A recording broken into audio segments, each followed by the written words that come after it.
Coucou tout le monde, j'espère que vous allez bien. Je vous retrouve aujourd'hui dans une nouvelle vidéo pour vous présenter une petite revue et swatch et un petit maquillage avec la palette magnifique, la Zendo de chez Natasha Denona qui ressemble à ceci. Si c'est une vidéo qui peut vous plaire, je vous laisse regarder la suite. Bon, je ne vais pas trop m'éterniser dans l'introduction, comme je viens de vous le dire, je vais vous présenter en premier les swatchs de la palette Zendo de Natasha Denona, une des petites dernières qu'elle a sorties, qui est pour le moment disponible en exclusivité sur le site de Sephora France. Donc si c'est une palette qui peut vous intéresser, je vous l'aurai mis en lien évidemment juste en dessous en barre d'infos. Je vais donc passer d'abord au swatch de la palette. Si vous souhaitez également voir comment j'ai réalisé ce petit maquillage là, ça se passera juste après. J'aurai comme d'habitude, si vous avez des morceaux de la vidéo ou des parties de la vidéo qui vous intéressent plus que d'autres, je vous invite à lever la barre de progression de la vidéo. Je vous aurai fait des petits chapitres, donc avec l'introduction, les swatchs, le maquillage et la revue. Et du coup, je vous laisse tout de suite avec les swatchs de la palette.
Donc après vous avoir montré ces magnifiques petits swatchs, je vais passer au maquillage des yeux. Du coup, j'ai déjà maquillé tout le reste de mon visage par précaution, puisqu'il y a quand même quelques fards qui font des chutes, comme à peu près tous les fards qui contiennent quelques petites particules métalliques ou autres. Donc on va commencer par appliquer, enfin je vais commencer par appliquer un petit peu de poudre libre sur le dessous de l'œil pour éviter d'avoir trop de chutes et que ça me gâche tout le reste du maquillage, on va dire ça comme ça. Toujours pareil, hein, j'utilise mes microsphères de silice de chez Aromazone et j'utilise un petit pinceau touffu, c'est le setting brush de chez Real Techniques.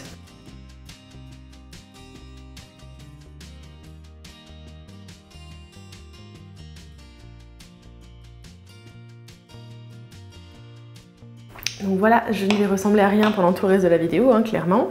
Alors, sachant qu'il fait chaud, je préfère vous dire que j'applique absolument, même en hiver, vous me direz, pour avoir une meilleure tenue des fards, une base à paupières. Donc là, en ce moment, j'utilise la Primer Potion de Urban Decay. C'est toujours la teinte Minor Sin. Vous savez que j'aime finir les produits que j'utilise.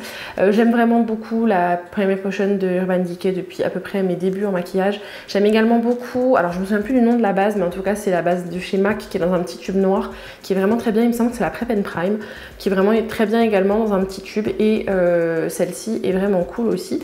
Donc, on va commencer par un petit peu de base qu'on vient étaler avec le doigt.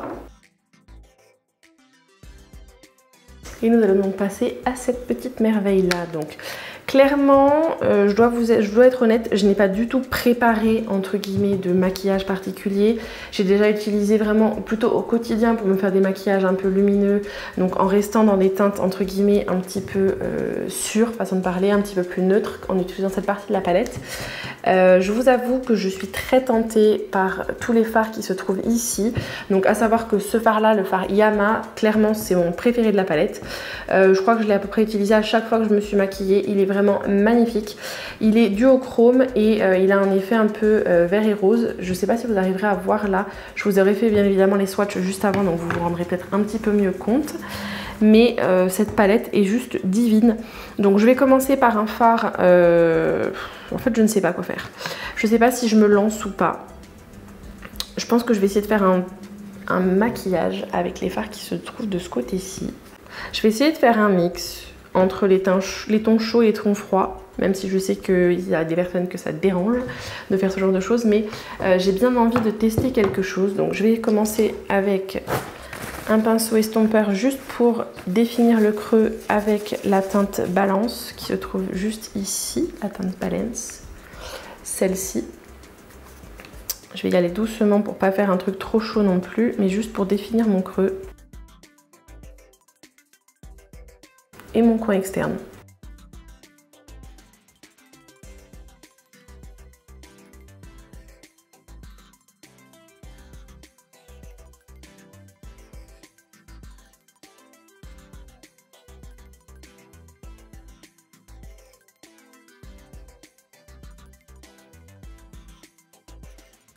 Et j'aime toujours revenir un petit peu par derrière avec un pinceau estompeur sans produit, juste pour venir bien fondre et bien estomper. Ensuite, on va se tenter un petit truc. Je vais essayer de venir un petit peu travailler mon coin externe avec le fard Mantra, qui est le fard qui se trouve juste ici, le fard vert sapin, clairement. Et je vais venir le travailler avec un tout petit pinceau court. C'est le Short Shader de chez Sigma. Je vais essayer de faire quelque chose en le travaillant le coin externe tout doucement pour pas venir trop faire d'amas de couleurs.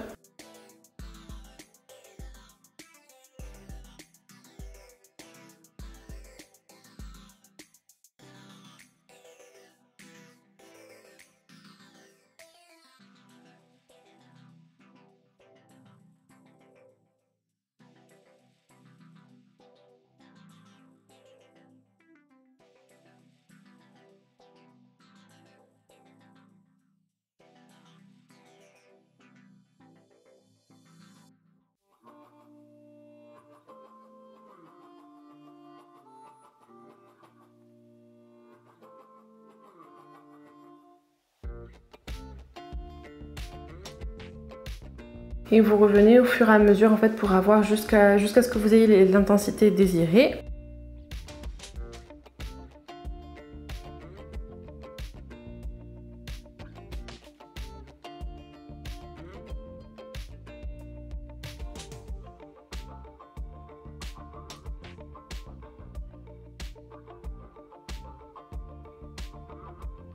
Et en fait, juste avec le pinceau estomper sans reprendre de matière, vous venez en fait pousser le fard Mantra dans le creux vers l'intérieur de l'œil pour faire un espèce de halo que vous allez revenir travailler en cas de besoin. Donc là, je vais essayer de le faire tout doucement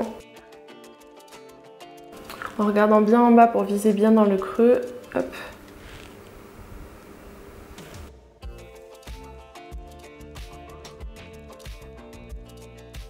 Et ensuite, j'ai envie de venir utiliser ces deux fards ici, donc Equilibrium plutôt sur la partie externe de l'œil et Flow plutôt sur l'intérieur. Et j'aimerais bien essayer de tenter une petite touche de menthe comme ça, le fard Breathe, plutôt dans le coin interne. Et on va voir si j'arrive à faire quelque chose qui me convient, parce que c'est pas forcément gagné dès le début.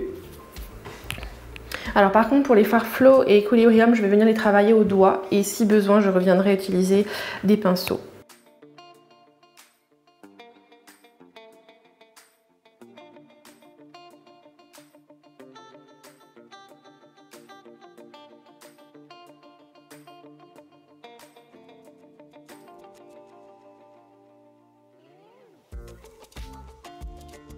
Et toujours pareil, on vient le travailler petit à petit jusqu'à avoir l'intensité souhaitée. Donc là, je vais essayer d'éviter de trop remonter dans le creux parce que je veux vraiment que le creux reste un peu plus ocre-vert. Donc ocre et vert. Donc on va revenir, hop, juste délimiter comme ceci. Là par exemple, je suis un tout petit peu trop rentrée de ce côté-ci au niveau du coin interne. Mais c'est pas grave, on arrivera tant bien que mal à le rattraper. En estompant un peu avec un doigt propre.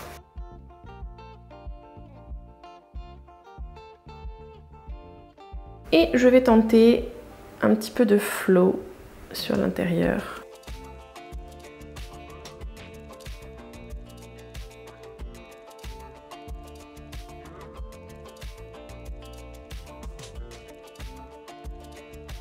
Donc comme je vous disais, comme je vais essayer de faire une petite touche de couleur un peu plus intense, je ne vais pas jusqu'au coin interne, mais j'essaye de bien fondre Flow et Equilibrium pour faire une espèce de dégradé entre le bleu nuit et le bleu presque turquoise. Et en fait, en venant tapoter, ça vous permet de faire un amas de teintes et de le rendre plus intense. Donc je vais tenter de remettre un tout petit peu de Mantra par-dessus dans le coin, dans le creux pour essayer de redéfinir un petit peu plus avec la tranche du pinceau.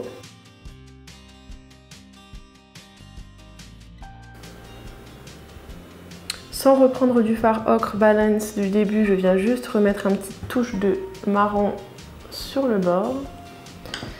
Et avec cette fois-ci le pinceau Pencil de chez Sigma, je vais venir prélever un petit peu du fard Breathe qui se trouve juste ici.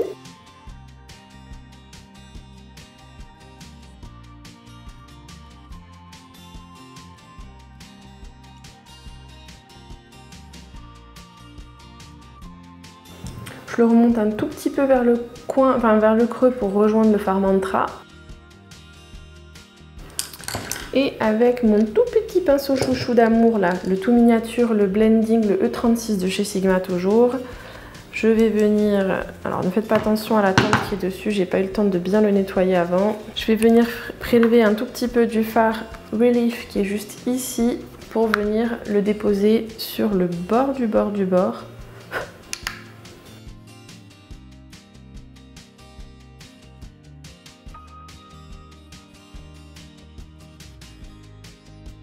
Du creux pour apporter une petite touche de couleur.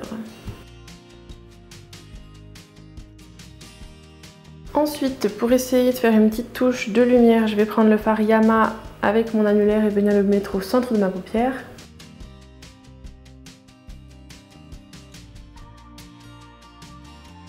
À peu près à la jonction des deux fards Flow et Equilibrium. Donc je me suis débarrassée de l'excédent de poudre, j'ai rajouté comme je vous avais dit un tout petit peu de fard Yama sur le centre de l'œil et on va venir travailler mon ras de cils inférieur. Donc je vais tout d'abord reprendre le fard Mantra pour venir travailler, enfin quoique non, première chose je vais prendre le fard Balance pour déposer un espèce de contour ocre sur le coin, sur le dessous de l'œil qui va servir de base pour tout estomper. Voilà, ensuite on va venir prélever le fard Mantra avec la tranche du pinceau.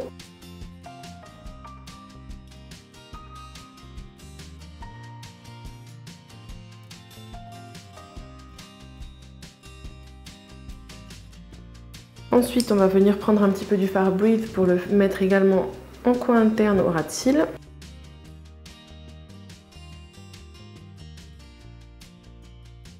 Et pour apporter encore une petite touche de couleur, je vais essayer de me rajouter un petit point de flow juste ici. Je vais prendre un autre pinceau ras de cils.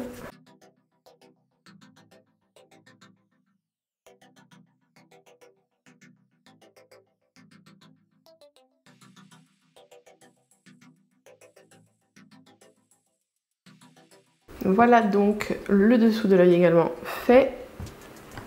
J'aime bien venir redéfinir ça avec le Mantra. Nickel. Et sans reprélever le fard Relief, venir juste estomper simplement comme ça. Donc j'en ai fini avec les fards de la palette Natasha Denona. Je vais juste venir prélever un tout petit peu du fard Santorini sur la palette Huda Beauty, donc qui est un highlighter blanc avec un sous-ton doré pour venir mettre en coin interne pour le petit point de lumière.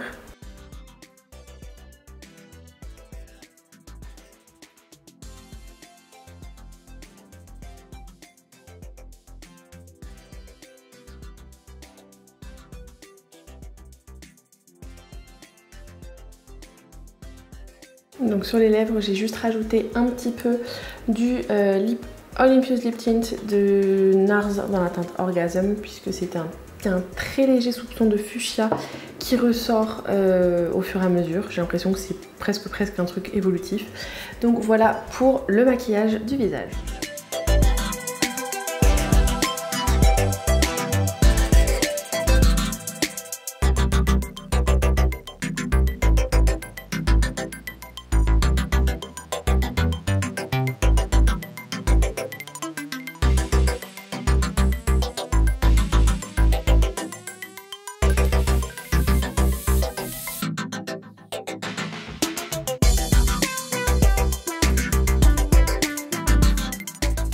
Donc voilà le petit maquillage que j'ai décidé de vous réaliser aujourd'hui avec la palette Zendo de Natasha Denona. Ne faites pas attention aux marques de doigts puisque je viens de l'utiliser pendant le maquillage. Donc encore une fois, je vous remontre la beauté de la palette. Donc la palette se compose de 15 fards. Vous avez des fards mat, vous avez des fards duochrome, vous avez des fards métalliques. Et clairement, il y en a à peu près pour tous les goûts. Je trouve que c'est une palette qui est vraiment adaptée. Je trouve aussi bien pour des maquillages d'automne-hiver que des maquillages d'été. Parce que clairement, les teintes un petit peu vertes comme ça peuvent très bien être adaptées pour la fin de l'année, au moment des fêtes, ou pour l'hiver pour faire un truc un petit peu plus smoky encore. Vous avez également des fards un petit peu plus dans les tons chauds, notamment ce fabuleux Vigor qui se trouve juste ici, qui est une espèce de rouge brique, qui est juste magnifique. Je l'ai déjà utilisé en coin externe pour faire quelque chose d'un petit peu plus chaud au niveau du maquillage. Il est vraiment très beau, il est très utile, enfin très facile à travailler. Le fard Mindful qui se trouve juste ici, c'est un faux mat entre guillemets. Il est très lumineux, c'est un très beau marron chocolat bien chaud avec un petit sous-ton rouge dedans qui est juste magnifique pour faire un ras de cils inférieur ou un thread liner. Donc vraiment c'est une palette, c'est la deuxième palette Natasha Denona sur laquelle je craque. Alors la seule chose qui m'énerve entre guillemets un petit peu, c'est qu'il me semble, si je vous dis pas de bêtises, que le fard Luster, le doré qui se trouve ici, et le fard Aura qui se trouve là, sont également des fards qui se trouvent dans la palette bronze donc de Natasha Denona, qui est la première palette que je m'étais offerte. Donc c'est un petit peu dommage pour la redite, mais après ce sont des fards que j'aime beaucoup, donc ça ne me dérange pas. Mais sachant que je venais de, je l'ai acheté il y a quoi, 4-5 mois, quelque chose comme ça, la palette bronze, donc pour moi moi c'est un petit peu dommage. Mais alors, mon fard préféré de la palette, ça reste celui-ci, c'est le fard Yama. Alors là, je l'ai très peu mis en avant, c'est celui qui se trouve au centre de ma paupière, comme je vous l'ai montré juste avant.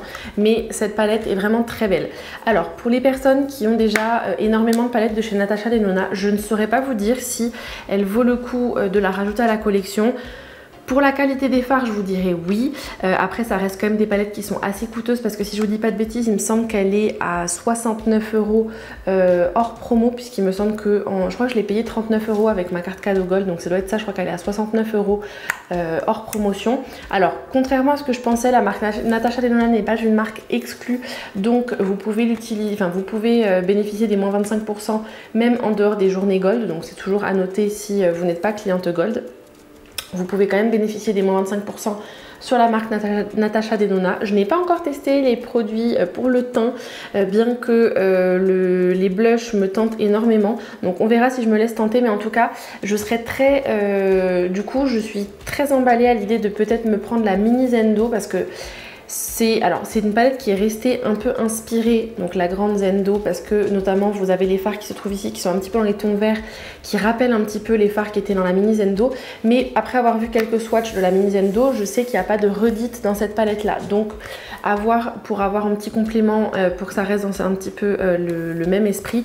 Je sais que Gabi de la Loge de Gabriel, de la chaîne La Loge de Gabriel, possède celle-ci et la mini Zendo, et elle adore la mini Zendo, et elle, du coup elle était vraiment très fan de cette palette là. C'est d'ailleurs à cause d'elle que je me suis laissée tenter pour cette palette, parce que je l'aurais pas forcément fait d'un prime abord. Là aujourd'hui je suis vraiment sortie de ma zone de confort au niveau du maquillage, au niveau des teintes. J'ai vraiment voulu faire quelque chose d'un petit peu plus en dehors de mes teintes habituelles, de vraiment sortir du maquillage neutre entre guillemets, ou des tons chauds. Donc là je suis vraiment dirigée vers les tons un petit peu plus froids de la palette, tout en rajoutant cette petite touche de ton chaud au niveau du creux de paupière. Donc vraiment, comme vous aurez pu le voir juste avant, les fards se travaillent très bien. Ils font des chutes mais relativement peu par rapport à d'autres marques. Encore une fois, j'ai pris la précaution de mettre de la poudre libre sous les yeux, sachant que idéalement il aurait même mieux valu que je fasse mon maquillage des yeux avant de faire mon maquillage du teint pour être plus tranquille, mais c'est pas vraiment le sens que je préfère pour me maquiller, donc voilà tout. Clairement au niveau du prix, on est quand même sur un produit qui est luxe, puisque vous avez quand même 15 fards pour 69 €, pardon. Le packaging est magnifique, vous avez un grand miroir qui se trouve à l'intérieur, donc c'est juste super pratique. Elles sont relativement fines ces palettes là, donc pratiques à transporter. Pour moi, c'est un grand oui, c'est un grand top pour moi. Je suis vraiment hyper satisfaite, et d'ailleurs je pense préférer cette palette là à la palette bronze, clairement, juste pour la bonne et simple raison que je me suis obligée en fait à prendre cette palette là pour les fards qui sont ici, qui sont un petit peu plus dans les tons froids, dans les tons verts, qui sont des tons que je n'ai pas l'habitude d'utiliser, justement pour me sortir de ma zone de confort et m'obliger à utiliser autre chose. Et également parce que ce fard là m'appelait énormément, le fard Vigor, et clairement c'est un énorme coup de cœur, je ne peux que vous la recommander. Si par cas vous avez un Sephora dans lequel vous avez un stand Natasha Denona et que la palette se trouve en expo pour pouvoir la tester, swatchez-la sans hésiter. Le fait que je vous ai fait des swatchs avant, je pense que ça aura pu vous aider également, parce que j'ai un teint qui est quand même très clair. Bon, je ne suis pas transparente, mais j'en suis pas très loin. Les teints Casper, ça me connaît. Donc cette palette là, pour moi, c'est un énorme top. Pour moi, vraiment, là, ça fait plusieurs fois que je me maquille avec. J'ai fait des maquillages très neutres, comme un maquillage comme celui-ci qui justement est complètement en dehors de mes habitudes. Du coup je pense me maquiller assez souvent cet été comme ceci, parce que je suis vraiment bluffée par justement par le fait d'avoir réussi à sortir de ma zone de confort. Je suis fière de moi. Alors dites-moi vous si vous êtes fière de moi également, et si vous avez aimé ce maquillage là. Si par cas vous voulez que je réalise d'autres maquillages avec cette palette là, n'hésitez pas à me le dire juste en dessous dans les commentaires. Donc si la vidéo vous a plu, je vous invite à la liker, à vous abonner en cliquant quelque part par ici ou juste là sur ma tête, ou sinon ça se passe en dessous de la vidéo. N'oubliez pas d'activer la petite cloche pour recevoir une notification lorsque j'en publie une nouvelle. Je vous retrouve mercredi prochain sur la chaîne pour une nouvelle vidéo. Comme d'habitude, je vous aurais mis en lien juste ici les deux dernières publiées sur ma chaîne. Elles sont pleines d'astuces et de bons plans qui, je pense, pourront vous plaire. D'ici la prochaine fois, je vous fais plein de gros bisous, prenez soin de vous et à très vite. Mouah. Ciao ciao.